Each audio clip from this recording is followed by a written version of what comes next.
हिंद प्रशांत क्षेत्र में चीन की बढ़ती शक्ति पर काबू पाने के लिए भारत ने अपने गठजोड़ को मजबूत करना जारी रखा है और इसी सिलसिले में चीफ ऑफ डिफेंस स्टाफ सम्मेलन के दौरान भारत के एयर मार्शल आशुतोष दीक्षित ने वियतनाम, दक्षिण कोरिया, ब्रिटेन के सैन्य अधिकारियों से मुलाकात की है। बैठक में साफ तौर पर यह तय हुआ है कि भारत और ये तीनों देश मिलकर रक्षा सहयोग बढ़ाएंगे। मतलब है साथ में सैन्य अभ्यास करेंगे, नई तकनीक को साझा करेंगे, जरूरत पड़ने पर एक दूसरे की मदद करेंगे। विशेषकर समुद्र में सुरक्षा और निगरानी पर जोर दिया जाएगा ताकि हिंद प्रशांत क्षेत्र में चीन के दबदबे को चुनौती दी जा सके और साथ ही साथ ये भी योजना बनी कि अधिकारी एक दूसरे के अनुभवों से सीखेंगे, मानवीय संकट, प्राकृतिक आपदाओं के समय मिलकर राहत पहुंचाएंगे। सीधी भाषा में कहें तो ये बैठक भारत और उसके साझेदारों के बीच विश्वास बढ़ाने और क्षेत्र की सुरक्षा मजबूत करने की दिशा में एक बहुत बड़ा कदम है।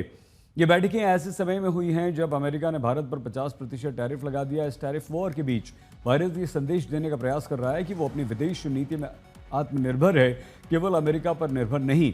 वियतनाम, दक्षिण कोरिया पहले से चीन की आक्रामक गतिविधियों से परेशान हैं। वहीं ब्रिटेन की मौजूदगी इस गठजोड़ को यूरोपीय समर्थन भी देती है।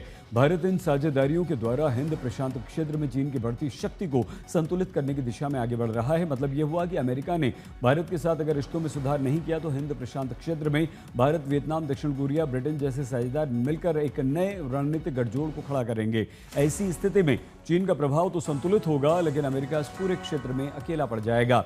हालांकि यह भी सच है कि अमेरिका की सामरिक शक्ति दुनिया में सबसे बड़ी शक्ति है और चीन का मुकाबला करने के लिए उसका साथ हमें बहुत जरूरी है। लेकिन अगर टैरिफ को लेकर अमेरिका भारत के साथ टकराव बढ़ाता है तो भारत ऐसा गठजोड़ खड़ा करेगा जिसमें अमेरिका की प्रासंगिकता और उसकी जरूरत दोनों को हम खत्म कर देंगे और यही बात अमेरिका के लिए नुकसानदेह सिद्ध होगी।